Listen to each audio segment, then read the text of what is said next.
Hi friends, welcome back to my channel. ഇന്ന് നമ്മൾ തയ്യാറാക്കുന്നത് കുക്കറിൽ വളരെ എളുപ്പത്തിൽ തയ്യാറാക്കിയെടുക്കാൻ പറ്റുന്ന ഒരു തനി നാടൻ സാമ്പാറിൻ്റെ റെസിപ്പിയാണ് കേട്ടോ. ബിഗിനേഴ്സിനും ബാച്ചിലേഴ്സിനൊക്കെ ഇതുപോലെ വളരെ എളുപ്പത്തിൽ സാമ്പാർ തയ്യാറാക്കിയെടുക്കാം. വളരെ സിമ്പിളായിട്ട് തയ്യാറാക്കിയെടുക്കാൻ പറ്റുന്ന വളരെ ടേസ്റ്റി ആയിട്ടുള്ള ഒരു സാമ്പാറിൻ്റെ റെസിപ്പിയാണ്.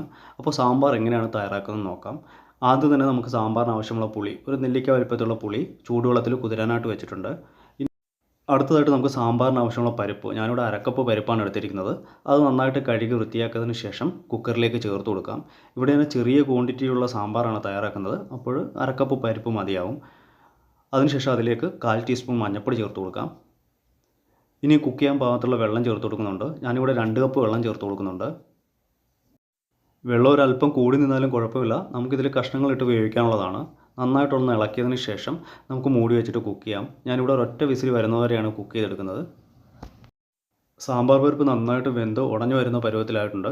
ഇനി ഇതിലേക്ക് വെജിറ്റബിൾസൊക്കെ ചേർത്ത് കൊടുക്കാം. ആദ്യം ചേർത്ത് കൊടുക്കുന്നത് മത്തങ്ങയാണ്. 1 കപ്പ് മത്തങ്ങ സ്ക്വയറായിട്ട് കട്ട് ചെയ്ത് ചേർത്ത് കൊടുക്കുന്നുണ്ട്. ഇനി പടവലങ്ങ ചേർത്ത് കൊടുക്കാം. ഇനി ചേർത്ത് കൊടുക്കുന്നത് കുമ്പളങ്ങയാണ്. അതും 1 കപ്പ് ചേർത്ത് കൊടുക്കുന്നുണ്ട്. ഒരു വലിയ സൈസ് ഉരുളക്കിഴങ്ങ് കട്ട് ചെയ്ത് ചേർത്ത് കൊടുക്കാം. ഒരു ക്യാരറ്റ് കട്ട് ചെയ്ത് ചേർത്ത് കൊടുക്കുന്നുണ്ട്. ഇനി ചേർത്ത് കൊടുക്കുന്നത് മുരിങ്ങയ്ക്കയാണ്. അതൊരു 2 മുരിങ്ങയ്ക്ക ഇതുപോലെ നീളത്തിൽ കട്ട് ചെയ്ത് ചേർത്ത് കൊടുക്കാം. ഒരു സവാള ക്യൂബ്സായിട്ട് കട്ട് ചെയ്ത് ചേർത്ത് കൊടുക്കുന്നുണ്ട്. ആവശ്യത്തിനുള്ള പച്ചമുളക് ചേർത്ത് കൊടുക്കാം. ഞാനിവിടെ 4-5 പച്ചമുളക് എടുത്തിട്ടുണ്ട്. ഇനി പാകത്തിനുള്ള ഉപ്പ് ചേർത്ത് കൊടുക്കാം. ഈ വെജിറ്റബിൾസ് എല്ലാം നമ്മൾ ഒരേ സൈസിൽ കട്ട് ചെയ്താണ് എടുത്തിരിക്കുന്നത്. അധികം വെജിറ്റബിൾസ് ഒന്നുമില്ല, നമ്മുടെ വീട്ടിലുള്ള കുറച്ച് വെജിറ്റബിൾസ് വെച്ചിട്ടാണ് സാമ്പാർ തയ്യാറാക്കുന്നത്. ഇനി കുക്ക് ചെയ്യാൻ പാകത്തുള്ള വെള്ളം ചേർത്ത് കൊടുക്കാം. ഇനി ഇതിലേക്ക് 1/4 ടീസ്പൂൺ മഞ്ഞൾപ്പൊടിയും 1 ടേബിൾ സ്പൂൺ മല്ലിപ്പൊടി ചേർത്ത് കൊടുക്കാം. 1/2 ടേബിൾ സ്പൂൺ മുളക് പൊടി ചേർത്ത് കൊടുക്കുന്നുണ്ട്. ഇനി ഇതെല്ലാം കൂടി നന്നായിട്ടൊന്ന് ഇളക്കി യോജിപ്പിച്ചെടുക്കാം. വെള്ളം ഒഴിച്ചു കൊടുക്കുമ്പോൾ വെജിറ്റബിൾസ് മുങ്ങിക്കിടക്കുന്ന പരുവത്തിൽ വെള്ളം ഒഴിച്ചു കൊടുക്കണം. ഈ സാമ്പാർ നമ്മൾ ഒരുപാടങ്ങ് ലൂസും അല്ല ഒരുപാടങ്ങ് തിക്കും അല്ലാത്ത കൺസിസ്റ്റൻസിലാണ് തയ്യാറാക്കുന്നത്. ഇനി നമുക്ക് മൂടി വെച്ചിട്ട് ഒറ്റ വിസിൽ വരുന്നവരെ കുക്ക് ചെയ്തെടുത്താൽ മതിയാകും. ഞാനിവിടെ മീഡിയം ഫ്ലെയിമിലിട്ടാണ് കുക്ക് ചെയ്തെടുക്കുന്നത്. ഒറ്റ വിസിലിന് ശേഷം സ്റ്റീമൊക്കെ കളഞ്ഞെടുത്തിട്ടുണ്ട്.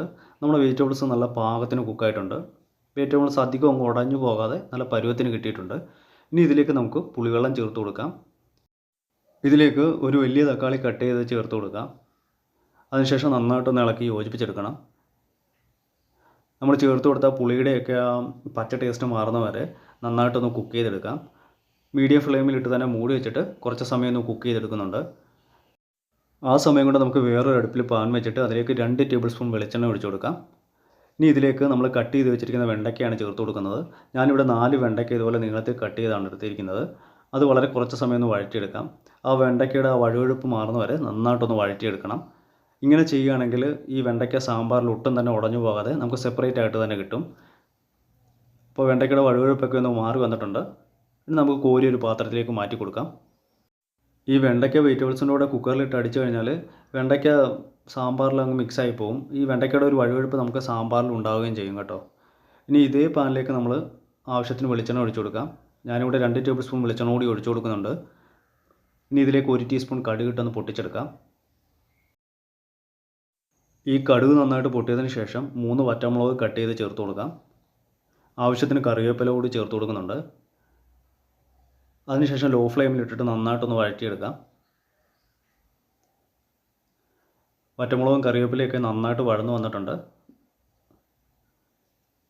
ഈ വറ്റൽമുളകൊക്കെ ഒരുപാട് മൂക്കാനായിട്ട് വെയിറ്റ് ചെയ്യേണ്ട കേട്ടോ.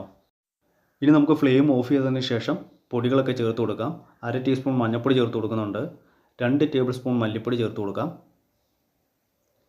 ഇനി 1/2 ടേബിൾ സ്പൂൺ മുളക് പൊടി ചേർത്ത് കൊടുക്കാം. അടുത്തായിട്ട് സാമ്പാർ പൗഡറാണ് ചേർത്ത് കൊടുക്കുന്നത്. ഞാനിവിടെ 3 ടേബിൾ സ്പൂൺ സാമ്പാർ പൗഡർ ചേർത്ത് കൊടുക്കുന്നുണ്ട്. അതിനുശേഷം ഇത് നന്നായിട്ടൊന്ന് ഇളക്കി യോജിപ്പിച്ചെടുക്കാം. നമുക്ക് ഈ സമയത്ത് ഫ്ലെയിമിൻ്റെ ആവശ്യമില്ല, കാരണം ഈ പാത്രത്തിൻ്റെ ചൂട് കൊണ്ട് തന്നെ ഇത് നന്നായിട്ടൊന്ന് ചൂടായി കിട്ടും. ഒരുപാട് പൊടി അങ്ങ് മൂത്തു പോകാനും പാടില്ല. ചൂടായിട്ടുള്ള എണ്ണയുടെയും ആ പാത്രത്തിൻ്റെയും ചൂട് കൊണ്ട് നമ്മുടെ പൊടികളൊക്കെ നന്നായിട്ട് വഴന്നു വന്നിട്ടുണ്ട്. ഇതുപോലെ നന്നായിട്ടൊന്ന് ഇളക്കി കൊടുത്തുകൊണ്ടേയിരിക്കണം. ഇതിലേക്ക് നമ്മൾ പ്രധാനപ്പെട്ട ഒരു ഇൻഗ്രീഡിയൻസ് ചേർക്കാനായിട്ട് വിട്ടുപോയി. വേറൊന്നുമല്ല, അത് കായമാണ്. 1/2 ടീസ്പൂൺ കായം ചേർത്ത് കൊടുക്കാം. കായം എപ്പോഴും സാമ്പാറിൽ അല്പം മുന്നിട്ട് നിൽക്കണം, അപ്പോഴാണ് സാമ്പാറിന് ടേസ്റ്റ് കൂടുതൽ കിട്ടുക. കായം കൂടി ചേർത്തിട്ട് ഇതുപോലെ നന്നായിട്ടൊന്ന് വഴറ്റിയെടുക്കാം. നമ്മൾ പൊടികളൊക്കെ ചേർക്കുന്ന കൂട്ടത്തിൽ കായവും ചേർക്കാനായിട്ട് ശ്രദ്ധിക്കണം. ഇനി നമുക്ക് തിളച്ചുകൊണ്ടിരിക്കുന്ന സാമ്പാറിലേക്ക് ഡയറക്റ്റ് ഇത് ചേർത്ത് കൊടുക്കാം. നമ്മൾ തയ്യാറാക്കി വെച്ചിരിക്കുന്ന മസാല ഒട്ടും തന്നെ തണുക്കാനായിട്ട് വെയിറ്റ് ചെയ്യേണ്ടതില്ല. ഇനി ഇതിൽ കായത്തിൻ്റെ അളവ് കുറവായിട്ട് തോന്നുകയാണെങ്കിൽ അവസാനം ചെക്ക് ചെയ്തതിന് ശേഷം ആവശ്യത്തിന് കായപ്പൊടി ചേർത്ത് കൊടുക്കാവുന്നതാണ്. ഈ സാമ്പാറിൽ നിന്നും കുറച്ച് ഗ്രേവി എടുത്ത് നമ്മൾ മസാല തയ്യാറാക്കിയ പാത്രത്തിലൊഴിച്ച് നന്നായിട്ടൊന്ന് മിക്സ് ചെയ്ത് ബാക്കിയുള്ള മസാല കൂടി ഇതിലേക്ക് ചേർത്ത് കൊടുക്കാം. സാമ്പാറിന് നല്ല തിള വന്നിട്ട് ഗ്രേവിയൊക്കെ അല്പം കുറുകിയ പരുവത്തിലായിട്ടുണ്ട്. നമ്മൾ ചേർത്ത് കൊടുത്ത ആ കായത്തിൻ്റെയൊക്കെ സ്മെല്ല് നന്നായിട്ട് കിട്ടുന്നുണ്ട് കേട്ടോ. ഈ ഒരു പരുവത്തിലാണ് ഞാനിവിടെ വഴറ്റി വെച്ചിരിക്കുന്ന വെണ്ടയ്ക്ക ചേർത്ത് കൊടുക്കുന്നത്.